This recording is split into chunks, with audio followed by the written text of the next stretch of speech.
Kay tinguran na naman, wala naman kita sin mahimo, kundi madiskatahan, inina saging. So, anhihimo namon sa ni kay tinguran na naman. So, kuwaon na naman ininamon na mga saha na ginasabi didi sa mga sa masbate. O paki-comment nga dida sa inyo kung anong tawag sina na saha o inang garagmay na nagatubo sa gilid san saging.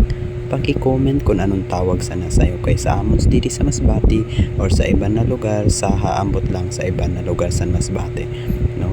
So ada ang kuya ko, no, siya ang makuha san aton saha para maitanom naman otro para magkaigwa kita sin bag-o na similya na ginasabi para pag in case man na mapatay ini na makuha na siya in mother plant na banana, so ay ko naman kita masunod na mabunga para mapadamo ba or mapadamo na aton lahi.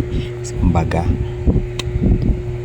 so ero po sanaan pagakuha dida sa amon, no, kailangan po namon sapsapon or inan i-separate siya mother plant para magkaigo naman kita sa bago na similya. Ginsabi ko gani kaganina na kanina pasensya na dili sanay bago-bago lang naga-vlogs,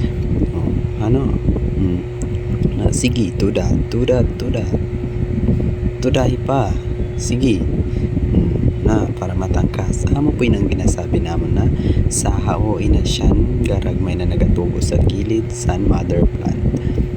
Yan ang tawag ang pangaranggali sana na saging is baloy.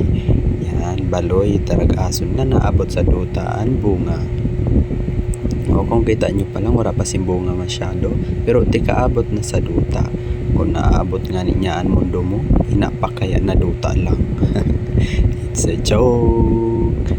So yan, no, maganda po ina siya na saging kay tigdamo sa naang bunga. Mga tarag-ason pa dili parehas sa iba na saging.